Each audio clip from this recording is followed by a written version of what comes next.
നമ്മളെ വീട്ടിലെ വായന്റെ ലെമലാണ് ഈ തേനീച്ചക്കൂട് ട്ടോ. ഇജ് ധൈര്യമായിട്ട് അണ്ട് കട്ട് ചെയ്ത് വിടും. നമ്മളോട് പുടിച്ചിട്ട് ട്ടോ. എന്താ മുറിയാത്തേച്ചിട്ട് മാറുന്ന ഞാന് മാന്റെ അങ്ങോട്ട് തരാം. ഇഞ്ഞൊന്നാണ്ട് വെച്ച് നോക്കിയാ സാധനം അങ്ങോട്ട് മുഖം നമ്മളല്ലേ കയറ് പിടിച്ചിക്കണേ. അതാ മുഖണ് സംഭവം വേറൊന്നുമല്ല.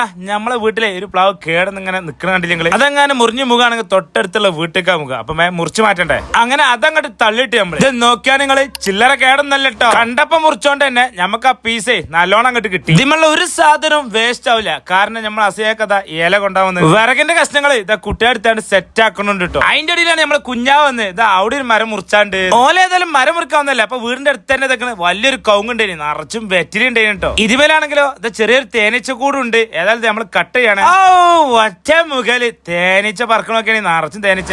നമ്മൾ അഫ്ലിന്റെ മുട്ടിൽ നിറച്ചും വിളഞ്ഞീനായല്ലോ. ആഹാ തേനുണ്ടോ നോക്കിയാൽ ഒന്നിരുത്താൻ നോക്കി. നമ്മള് കുറച്ചുണ്ട് എന്ന് പറയാം. നോക്ക് കുറച്ചുണ്ട് കേട്ടോ. ഏതായാലും ഉള്ളത് ഓണം പോലെ കുട്ടിയൊക്കെ കൊടുക്കാലോ. ഇവിടെ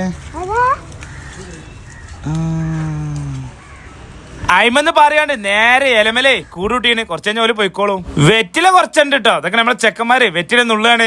ഏതായാലും മരക്കൊല് കട്ട് ചെയ്താണ് ഇതൊക്കെ വണ്ടിയിൽ ലോഡ് കയറ്റൽ തുടങ്ങിട്ടോ. അവസാനത്തെ കഷ്ണം ഇതൊക്കെ കേറ്റണ പോലെ. ഇത്ര കാലം നമുക്ക് തണലായ മരം ഇതാ പോവാണ്. കണ്ടില്ല. ഇന്നത്തെ വീഡിയോ എത്ര ഉള്ളൂ. ബാക്കി നാളെ.